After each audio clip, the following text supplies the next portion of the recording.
नहमदुहु व नुसल्ली अला रसूलिहिल करीम। अऊज़ु बिल्लाहि मिनश शैतानिर रजीम। बिस्मिल्लाहिर रहमानिर रहीम। युरीदूना लियुत्फ़िऊ नूरल्लाहि बिअफ़वाहिहिम वल्लाहु मुतिम्मु नूरिही वलौ करिहल काफ़िरून। सदक़ल्लाहुल अज़ीम। सैयदना उस्मान रज़ियल्लाहु तआला अन्हु के हवाले से हम पहले भी गुफ्तगू कर चुके हैं, लेकिन चूँकि आज 18 ज़ुल्हिज्जा की निस्बत से उन पर गुफ्तगू करने का इरादा है। 18 ज़ुल्हिज्जा हज़रत उस्मान रज़ियल्लाहु तआला अन्हु की शहादत का दिन है। इस हवाले से हम उनकी शहादत पे कुछ गुफ्तगू करेंगे। अल्लाह ताला हमें हक़ और सच कहने की तौफ़ीक़ अता फ़रमाए। जब यहूदियों ने इस बात का अंदाज़ा कर लिया कि हम मुसलमानों का मैदान में मुकाबला नहीं कर सकते, मुसलमानों के सामने हम नहीं ठहर सकते, तो उन्होंने खुफिया साजिशों के ज़रिए मुसलमानों को नुकसान पहुँचाने की कोशिश की। तो अब्दुल्ला इब्न सबा, एक मुसलमान नमा यहूदी ने ये एक घिनौना मनसूबा बनाया कि हज़रत उस्मान रज़ियल्लाहु तआला अन्हु से मुतालबा किया जाए कि वो खिलाफत से दस्तबरदार हो जाएं, और उसका जवाब ये मुहैया किया कि चूँकि हज़रत अली रज़ियल्लाहु तआला अन्हु अहले बैत से तल्लुक़ रखते हैं तो खिलाफत का हक़ उन्हीं का है। तो लिहाजा उसने इस बात को जवाब बनाकर हज़रत उस्मान रज़ियल्लाहु तआला अन्हु से खिलाफत छोड़ने का या खिलाफत से दस्तबरदार होने का मुतालबा कर दिया। तो जब इन लोगों ने हज़रत उस्मान रज़ियल्लाहु तआला अन्हु से इसका मुतालबा किया, चूँकि ये मुतालबा एक सरासर नाजायज़ मुतालबा था, तो एक आदमी जो 35 लाख मुरबा मील पर हुकूमत कर रहा हो, वो कैसे चंद लोगों के कहने पर खिलाफत से दस्तबरदार हो सकता है। तो जब इन लोगों ने हज़रत उस्मान रज़ियल्लाहु तआला अन्हु से ये मुतालबा किया तो हज़रत उस्मान रज़ियल्लाहु तआला अन्हु ने इनका ये मुतालबा मुस्तरद कर दिया और खिलाफत से दस्तबरदार होने से इनकार कर दिया। जब हज़रत उस्मान रज़ियल्लाहु तआला अन्हु ने खिलाफत से दस्तबरदार होने का मुतालबा ना माना तो इन लोगों ने हज़रत उस्मान रज़ियल्लाहु तआला अन्हु के ख़िलाफ़ साजिशों के जाल बिछाने शुरू कर दिए। कभी उन्होंने इकरबा परवरी का इल्ज़ाम लगाया, कभी उन्होंने करप्शन का इल्ज़ाम लगाया, और कभी उन्होंने खिलाफत को छीनने का इल्ज़ाम लगाया। बहरहाल इन इल्ज़ामात को बुनियाद बनाकर उन्होंने हज़रत उस्मान रज़ियल्लाहु तआला अन्हु के गिर्द गिरा तंग करना शुरू कर दिया। जब उनकी सरगर्मियों का कुछ दायरा असर ज़्यादा बढ़ने लगा तो बाद सहाबा किराम रिज़वानुल्लाह अलैहिम अजमाइन हज़रत उस्मान रज़ियल्लाहु तआला अन्हु के पास गए और उन्हें इस बात पर आमादा और कायल करने की कोशिश की कि बागियों के ख़िलाफ़ कोई एक्शन लेकर उनको मदीने से निकाल दिया जाए। लेकिन हज़रत उस्मान रज़ियल्लाहु तआला अन्हु ने कुछ तरद्दुद किया और इस सिलसिले में कोई फ़ैसला ना किया। उसके बाद हज़रत अली रज़ियल्लाहु तआला अन्हु ख़ुसूसी तौर पर हज़रत उस्मान रज़ियल्लाहु तआला अन्हु के पास आए और उन्हें कहा कि या तो इन बागियों को कत्ल कर दिया जाए या इनको मदीने से निकाल दिया जाए। तो जिसके जवाब में हज़रत उस्मान रज़ियल्लाहु तआला अन्हु ने ये फ़रमाया कि मैं रसूलुल्लाह सल्लल्लाहु अलैहि वसल्लम के मुक़द्दस शहर मदीना में कोई खूनरेज़ी या गड़बड़ नहीं करना चाहता हूँ।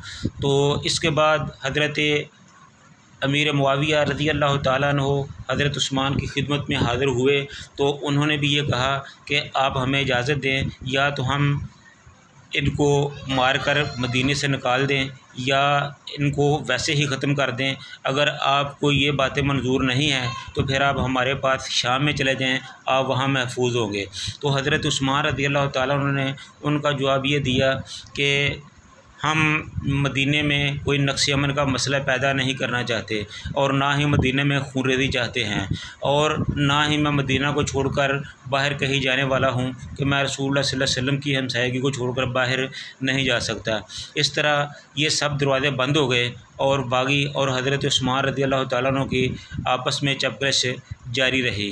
तो जब बागियों ने हज़रत उस्मान रज़ियल्लाहु तआला अन्हु का गिराव किया तो हज़रत उस्मान रज़ियल्लाहु तआला अन्हु ने एक दिन बागियों से ये कहा कि देखो, ये तुमने मेरा पानी बंद कर दिया है हालांकि ये वही पानी है जिस कुएं को मैंने ख़रीद कर मुसलमानों के लिए वक़्फ़ किया था, और आज तुम मुझे उसका पानी नहीं पीने दे रहे, और उस मस्जिद से मुझे बेदखल कर दिया है, मुझे उसमें नमाज नहीं पढ़ने देते जिस मस्जिद के लिए मैंने ही जगह ख़रीद कर दी और मैंने ही मस्जिद बनाई थी।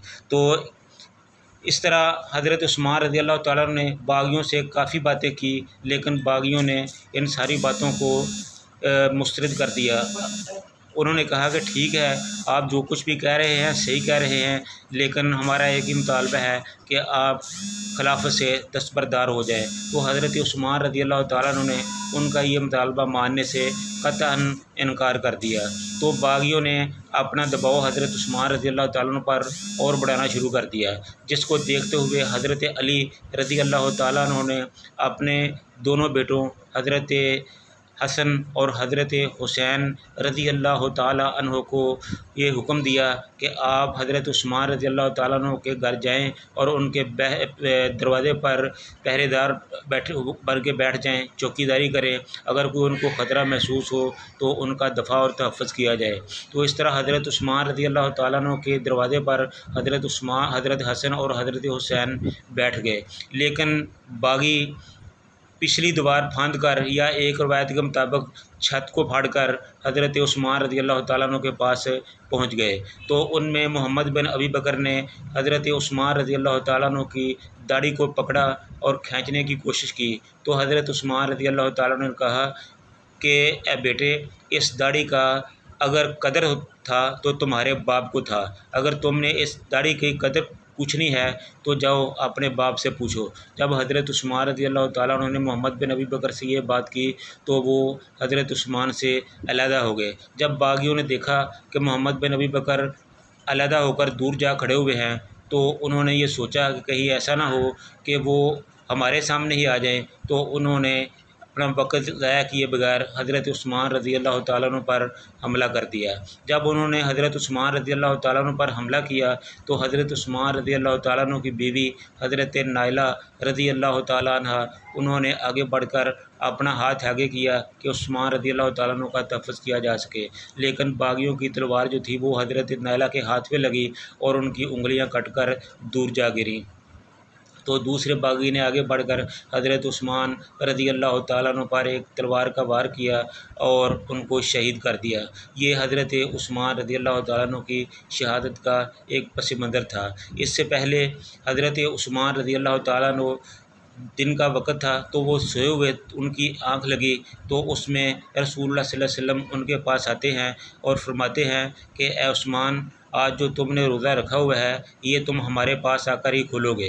तो हज़रत उस्मान रज़ी अल्लाह तआला अन्हु की आँख खुली तो उन्होंने देखा कि ये तो मुझे ख्वाब आ रही थी। तो इस तरह हज़रत उस्मान रज़ी अल्लाह तआला अन्हु ने तैयारी की, नहाए धोए, नए कपड़े पहने, खुशबू लगाई और इस तरह वो बागियों की वजह से बागियों का निशाना बन गए। तो ये कैसा रोज़ा था जो हज़रत उस्मान रज़ी अल्लाह तआला अन्हु ने दुनिया पे रखा और जन्नत में जाके अफ्तार किया।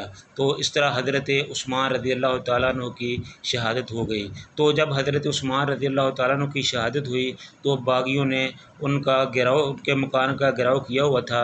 वो हज़रत उस्मान रज़ी अल्लाह तआला अन्हु की मैयत के पास किसी को जाने की इजाज़त नहीं दे रहे थे। तो हज़रत अली और चंद सहाबा ने आगे बढ़कर उनसे लड़ झगड़ के जैसे तैसे भी करके उनसे मैयत वसूल की और उनके नहाने दहलाने और तजहीज़ व तकफ़ीन का काम शुरू किया। तो चंद सहाबा ने रात के अंधेरे में छुप छुपा कर हज़रत उस्मान रज़ी अल्लाह तआला अन्हु की तजहीज़ व तकफ़ीन को मुकम्मल किया, और जब उनका जनाज़ा लेकर जन्नतुल बकी की तरफ जाने लगे तो उन बागियों ने रसूलुल्लाह सल्लल्लाहु अलैहि वसल्लम के इस दूर दमाद पर, इस हयादार उस्मान पर पत्थरों की बरसात कर दी। तो इन पत्थरों की बरसात में जनाजे में जितने भी लोग शामिल थे वो तकरीबन सब के सब ज़ख्मी हुए, लेकिन उन्होंने अपनी जानों की परवाह ना करते हुए हज़रत उस्मान रज़ी अल्लाह तआला अन्हु के नमाज जनाजा पढ़ाया और उनको जन्नतुल बकी में दफन कर दिया। इस तरह वो आदमी जो रसूलुल्लाह सल्लल्लाहु अलैहि वसल्लम को जिसने जन्नत की बिशारतें दी थी, जिनको अशरा मुबशरा में शामिल थे, जो साबिक़ूनल अव्वलीन में शामिल थे, जिनको हज़ूर सल्लल्लाहु अलैहि वसल्लम ने सबसे ज़्यादा हयादार कहा था, जो सबसे ज़्यादा सखी थे, जो ज़ुन्नुरैन थे, लेकिन इन बागियों ने उनका भी हया न किया। वो उस्मान जिनका हया आसमान के फ़रिश्ते करते थे, जिनका हया खुद रसूलुल्लाह सल्लल्लाहु अलैहि वसल्लम करते थे, लेकिन इन बागियों ने उनका हया न किया। तो इस तरह वो इंतहाई मज़लूमियत के आलम में मदीना में शहीद कर दिए गए। तो अल्लाह ताला से दुआ है कि अल्लाह ताला हज़रत उस्मान ज़ुन्नुरैन रज़ी अल्लाह ताला अन्हु की खिदमात को, उनकी शहादत को कबूल फ़रमाए और हमें उनके नक्शे कदम पर चलते हुए इस्लाम के लिए हमा वक़्त कुर्बानी देने के लिए तैयार रहने की तौफ़ीक़ अता फ़रमाए। व आखिरु दावाना अनिल हम्दुलिल्लाहि रब्बिल आलमीन।